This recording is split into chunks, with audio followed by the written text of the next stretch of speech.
हे भगवान जी, हम मरद से एकदम परेशान हो गए बानी। आओ तना न घरे खा तना ना हमरे से बोला तना ना चाला तना।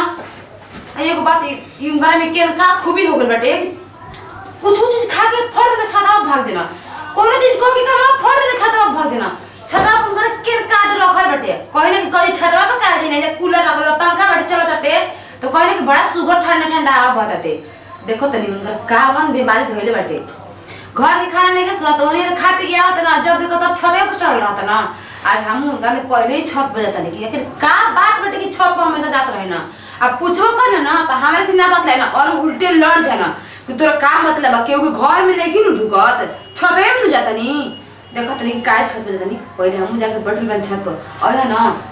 आदते बहुत कराई लगे जब और घर में ना तो पहले छते पर जाना इना पूछना कि हां खाना खइलू और कि ना खइलू। आज उनका के हम बतला तनी कि हम कैसन मेहरान हो जात नहीं बैठे छत पर हम ये नहीं होगा हो देखो तामे भोली नहीं खे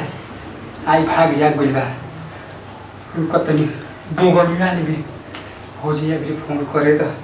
आज भाग जा गइल बा हम तो माना खते कहत लियो कि जाए के मार्केट होई लागत अरे हो कोन का पूछो तने कैसे ऊपरों बढ़ते गाड़ी लेके चलिए बिल्कुल चला खातिर हेलो हेलो की भौजी हाँ जी बोलिए अरे का हाल बा ठीक हो अपन बताएं ओ ये का करत हो औरत का बने अब आपके इंतजार करते रहे आज बड़ा लेट कर देने आपको नहीं आवा त नहीं आवत नहीं जान तरो हमार जो नंबर खैनिए में रुमे बिया न ओ चोर गइल बिया मार्केट में बात तो खाली नहीं हुई कहीं तक आज हां हम ही आए थे तब आपके घर नहीं हां अरे जान तरो का जब कौन ठीक जो कब आदि मार्केट से ठीक बा एका ठीक बा न कि सुनो न हेलो हां कि ऊपर आ बुलावा आवत नहीं ठीक आवत नहीं ठीक मैं खींचो तो के बाजी मारे था फिर नहीं तक पकड़ाव करे दे आई देखो ना नते के कहां जाना फिकरा के झाके ना इधर क्यों कि छपन जब तक नहीं कि झाकत होई ना जाके मेरे घर में कहां जाए देखो मैं रोज उसके फड़का लगे का बात बटे कि छाता पुआ है ना हमरा से बोलबो ना करे ना कि जो लुका इधर लुका के देखत नहीं तो आप ये हर जान वो दादा जौन हमार सौ कर लो तो पूरा बाटी का 100% और नतिया के बैठा के आदमी कहे ना कि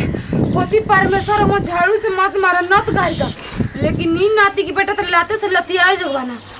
हाय पड़ोस वाली भौजी ओकरा इतना निमन वाली जे छत फान फान के नतियू के बेटा जाता ना देखो तनी कि पड़ोस वाली भौजी इनकरा क दिन काम आवेली आज तक पक्का पीटब बढ़िया तरह से पीटब गाँव घर हंसी चाहे कुछो करी कि अपने मर्दा के मरला सिया लेकिन हाई देखला कि नदिया रोज के परिकर में तुम नहीं छत फान फान जाता टे ए दादा जाता देखो तनी का करता टे आता न भौजी आ गया ये भौजी आई जी अंदर रे और नहीं आई अंदर नहीं हो हां ये मर दे तू बाहर बताओ चलो ठीक होते अंदर रे अभी तो नदिया के बेटा तो घर में लेकिन हम छोड़े वाला नहीं की और देखो तनी कैसे चल जाना घर में का कर मन करा के छोड़ दे शादी कर ले साथ फेरा ले ले 7 बच्चा ले ले बड़ा ये नाती के बेटे की तोरा से क्यों करे देगा रोज लुका लुका के मिले मने ठीक लगेगा का कर गांव बगल दिखा बगल दीदी तो बड़े ठान लो बाकी जब छुप छुप के नहीं अमन को बोलू लुआ के राजला कब मान ले ऐसे देख ली कब जाके तो छोड़ दे पलांग सोचले बनी मुझे का सोचले बनी ना कि रोहत या जोहर पिया देता नहीं रहते से का खलका में को बोली प्यार से बढ़िया से खिलाएंगे अपने हाथे जन्म न कर सको ना या तो बुझी उन्हीं के ना यो मैं तार लेके सुनाना ना यार हीरोइन तो वो बड़ा में चढ़ावा तनी ओकर संग रात दिन सुता जाई हमरा से कहत है अरे बुझी चाहता गुस्सा गुरु मन के जो कथा ना हम भाई बनी तार वो को जान करो वो को गहना ना अब चुरा ले बड़ी जाने ना काना हम चुरा के दे रहे बंद मतलब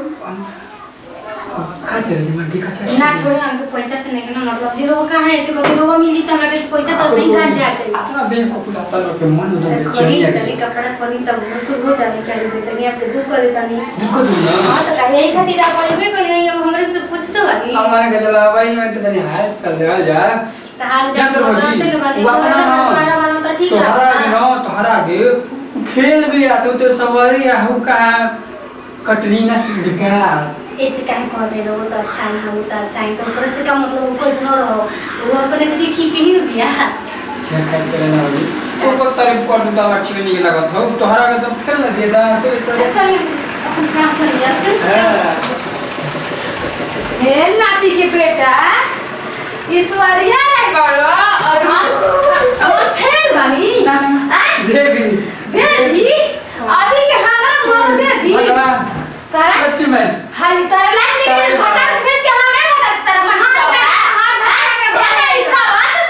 आया होगा ई खुद आई हो ई खुद अरे रानी तू मुझे फोन दे बोल दे बतिया ई कौन है कि बतिया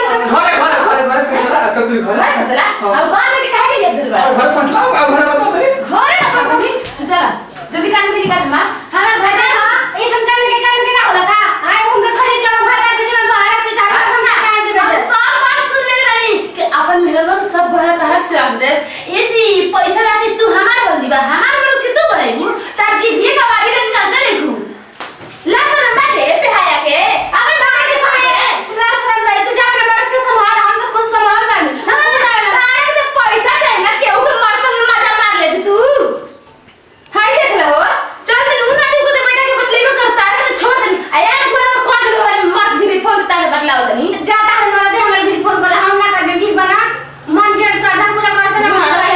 भदार नहीं के पेड़ है तो दूसरा से बता सके चल तुम नती के बेटा बदलाओ नौकरी बताओ ना कोई हमारे संग धोखा कोइला सब पीछा करो के लेके आवत है आज को बोल ना तो ऊपर के हमू बतलावत नहीं कुछ कर से पैसे रुपए निकले चुरा चुरा के काम में हम के देला कहता कि हम किन के लिए के देला हनी आज कहता कि चुरा के लिए के देला हनी